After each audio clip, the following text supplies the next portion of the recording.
Okay, here's the third video. Really, number 7 and all the way to number 32 is pretty much the same thing, honestly. You're just going to use a couple of equations and do some simple algebra to figure out some answers. It doesn't really get interesting until it gets to like number 39 and the rest of the word problems. So that said, let's do number 7 together. The instructions read, suppose that point P is on a circle with radius r and ray OP is rotating with an angular speed, omega. Use the given values of r, omega, and t to do the following. See example 1 if you need help. And they want us to do 3 things. They want us to find theta, find the angle generated by P, find the distance traveled by P, in other words, find S, and find the linear speed of P. In other words, find V. That's it. The information that they give us for number 7 is R equals 20 centimeters, omega equals pi over 12 radians per second. Okay, and the third piece they give us is that we're going to rotate or travel for about 6 seconds. All right. It would be really handy if we had our basic formulas in front of us, so I'm just going to copy them over from the previous page. V equals S over T, S equals R theta, omega equals theta over T, and V equals R omega.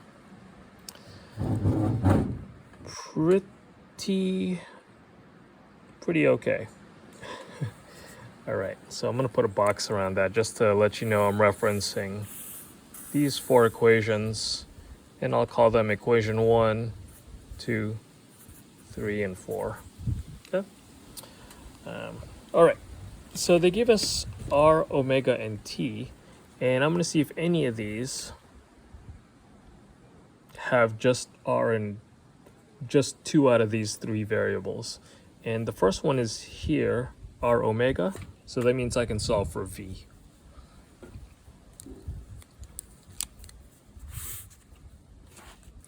My velocity is then just R omega, which is equal to 20 centimeters times omega, which is pi over 12 radians per second.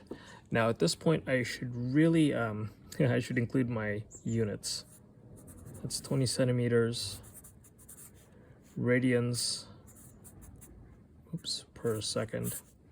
Okay, 20 times pi divided by 12, that's 20 pi centimeters every 12 seconds. The radians is kind of unitless. Actually, it's just a fraction of a full circle. 20 over 12 simplifies. We can divide both of them by 4. That's 5 pi centimeters every 3 seconds. Okay. And if you want to go ahead and use a calculator, that should come out to be about 5.03 centimeters per second, something like that. All right, that's it for number 7, and probably, oh no, that is not it for number 7. That's only part C. Okay, so we did that. You found the velocity. Find S. The distance is just R times theta. We have R. Oh, we do not have theta. That's not going to help us. We can find theta because how can we find theta?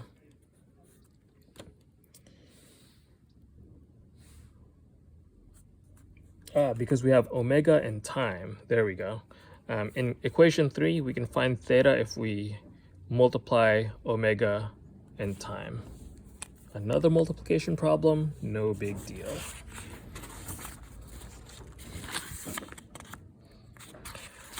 Our omega was given, this is 7b, by the way.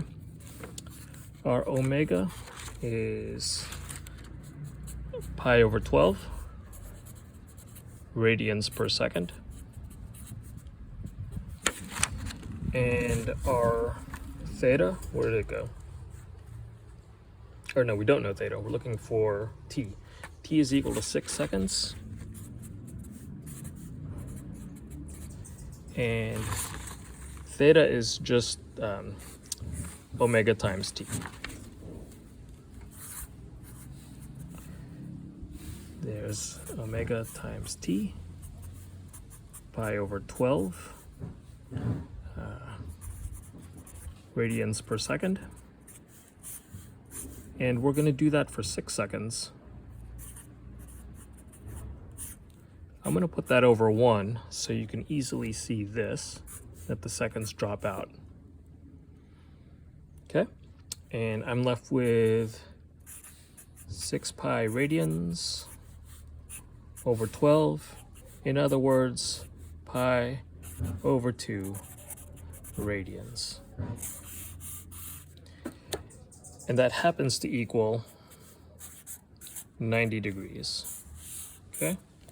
So in a matter of 6 seconds, our object spun 90 degrees. Okay? 7c says find theta. Wait a minute, we just did that. Whoop. 7b. Oh my god, I'm so lost on my letters. This is not 7b. This is 7a. This was 7c. Now we can do 7b as in boy here. All right, find s. S is equal to r theta. Easy, easy, easy. Just another multiplication problem. Boring. 20 centimeters times, it was 90 degrees, or pi over 2 radians.